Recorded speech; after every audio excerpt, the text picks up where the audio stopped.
Hello అండి, welcome to SKs Smart Kids. ఈరోజు milk పౌడర్తో rabdi ఎలా చేయాలో చూపిస్తానండి. పాలతో అయితే టైం టేకింగ్ ప్రాసెస్ కదా, మీకు ఎప్పుడంత ఇలా అనిపిస్తే ఇలా క్విక్గా చేసుకొని తినేసేయండి. So let's start the process. ఇక నేను ప్యాన్ తీసుకున్నానండి, దాంట్లో 2 cups మిల్క్ వేసాను. స్టవ్ మీద పెట్టే ముందు ఈ ప్రాసెస్ చేసుకోవాలి. ఇక్కడ నేను 1 cup మిల్క్ పౌడర్ తీసుకున్నానండి, అది కొద్దిగా వేసుకొని వితౌట్ ఎనీ లంప్స్ కలుపుకోవాలి. మీకు స్పాచులాతోని ఈ లంప్స్ అనేవి క్లియర్ అవ్వకపోతే మీరు విస్కర్ తీసుకొని విస్క్ చేసుకోండి, దాంతో ఈ లంప్స్ అనేవి క్లియర్ అవుతాయి.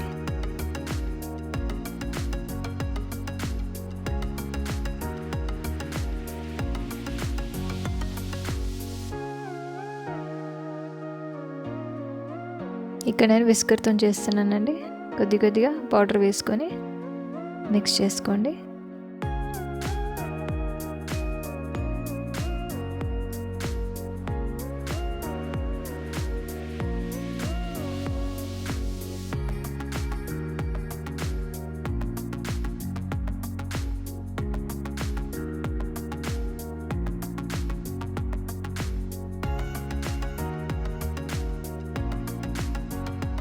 చూడండి, మిల్క్ అంతా క్లియర్ అయింది వితౌట్ ఎనీ లంప్స్. ఇప్పుడు ఇది స్టవ్ మీద పెట్టుకున్నాను. కంటిన్యూగా స్టిర్ చేస్తూ ఉండాలి, అడుగంటకుండా.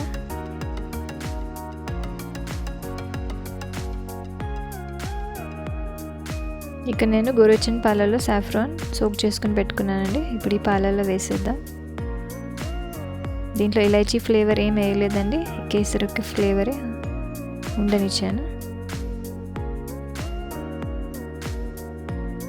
పాలు బాయిల్ అవుతున్నాయి, కొద్దిగా థికెన్ కూడా అవుతున్నాయి.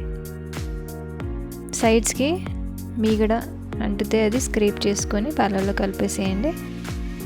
ఇప్పుడు దీంట్లో 1/4 cup షుగర్ వేస్తున్నానండి. మిల్క్ పౌడర్ స్వీట్ అని ఉంటుంది, మీకు తగ్గట్టుగా షుగర్ చూసుకొని వేసుకోండి. ఇక్కడ 1/4 cup వేసాను.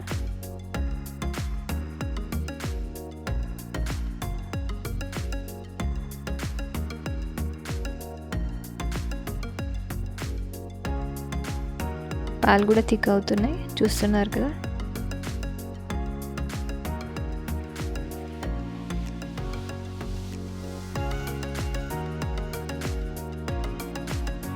చూడండి, ఈ స్టేజ్లో నేను గ్యాస్ ఆఫ్ చేసుకుంటున్నాను. ఎలాగో చల్లారాక అవి కొద్దిగా గట్టి పడతాయి. ప్లేటింగ్ కూడా రెడీ అయిపోయిందండి. చూడండి,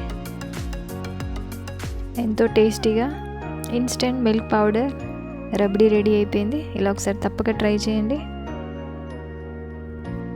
ఇక్కడ నేను పిస్తాతోని గార్నిష్ చేసుకుంటున్నాను. మీకు ఏ డ్రై ఫ్రూట్స్ అవైలబుల్ ఉంటే అవి వేసుకోండి.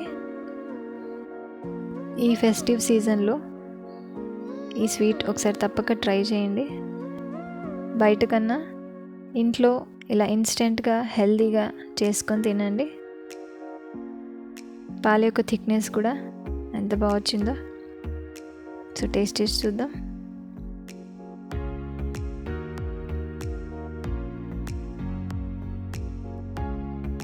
టేస్ట్ అయితే సూపర్ యమ్మీగా ఉందండి.